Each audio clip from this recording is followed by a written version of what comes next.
Today, we're going to deconstruct the blueprints to billion-dollar power by looking at some of the most successful Black entrepreneurs out there. So let's jump right in. Now, this statement actually comes at the end of our source material, but, we're starting with it. Why? Because it's the single most important idea to get your head around. Power isn't some random lottery ticket.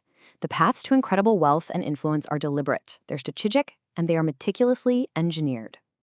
So if power is engineered, right, that means there are designs, there are actual maps that we can study. Our source lays out several really distinct archetypes. Think of them as different routes to the top. We're going to break down 3 of the biggest ones right now. All right, our first blueprint, this isn't about the latest app or some social media trend. Nope, this is about owning the stuff a nation literally cannot function without. It's about controlling the physical, non-negotiable foundations of an entire economy. Okay, so check this out. You can see the core strategic move right here. The journey often starts with just importing stuff, moving commodities from one place to another. But that keeps you dependent, you're weak. The real power comes from manufacturing. When you control how things are made, you become untouchable. That's how you build real, lasting leverage. And this just shows you the insane scale we're talking about. These are not cute little businesses. We're talking about the cement that builds entire cities, the minerals that power industry, the telecom networks that connect millions of people, and the ports and airports that are literally the arteries of trade. When governments need to build, they have to come to you. Yeah, let's be super clear about this. This path is a total grind. It's not glamorous, it's slow, it's brutal, and it requires a staggering amount of capital. You don't get applause or social media buzz for this, you get leverage. The kind of leverage that can actually move economies. Okay, let's switch gears to our next blueprint. We're moving from the physical world into the abstract. Here, power isn't in steel or concrete, it's in the software and the financial systems that run pretty much everything in the modern world. This is just pure emotionless capitalism. You gotta look at the model of a firm like Vista Equity Partners, founded by Robert F. Smith.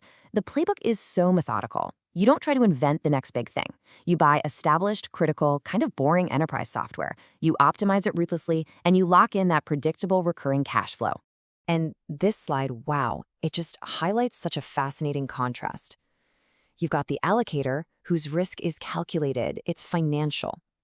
Then you have the founder, like Tope Awatona of Calendly, and their risk, it's existential. They're not buying cash flow. They are trying to solve one painful problem from scratch, where every single bug could sink the whole company.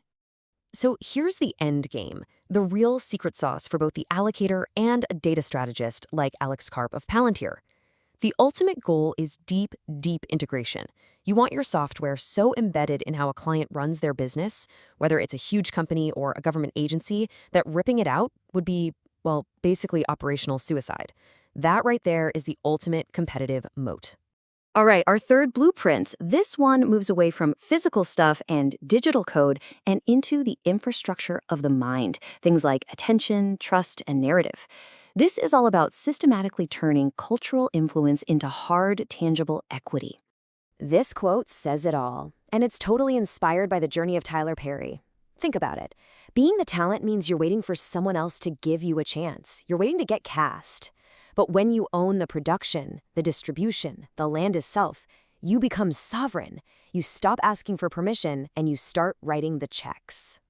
And this is a playbook that brand idols like Jay-Z and Rihanna have absolutely mastered. The music, that's just the start. That's how they build that massive, loyal audience and that deep well of trust. But it's not the final goal. That trust is then converted into a whole portfolio of owned assets. The hit songs might fade, but the ownership, that lasts. You see this with the athlete-investor archetype, and it really boils it all down to one powerful lesson.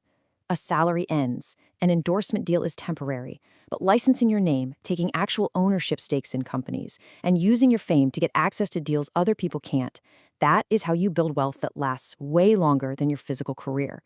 It's all about planning your exit before you even hit your peak. So we've got the industrial king, the tech allocator, and the brand idol.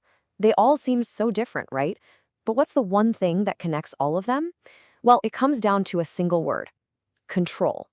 And this is where our source material makes a really critical point. These strategies didn't just pop up out of nowhere. They were smart, strategic responses to a system where Let's face it, access to capital, credit, and institutional backing was never handed out evenly. When the downside is everything, you don't gamble, you secure choke points, whether it's in production, in code, or in the narrative. Okay, get this. If you add up all the wealth of the black billionaires we've been talking about, you get a number somewhere around $90 billion. I mean, that sounds huge, right? Absolutely massive, a staggering figure. But then you put that number into a global context, and you realize that entire figure can be eclipsed by the wealth of just one individual founder from a different background. And that forces you to ask a much deeper question. And that brings us to the single most important takeaway from our source material. The difference here, it's not a talent gap, it's a systems gap. The underlying financial and social systems are what really decide who gets to play the game of compounding wealth at the highest levels and who's forced to build from a totally different starting line with a different set of rules. And that leaves us with one final thought. These stories, they're more than just inspiration. They are maps. They detail the different risks, the sacrifices, the timelines. They show us that power isn't an accident. It's engineered. So the only question left is, which route would you take?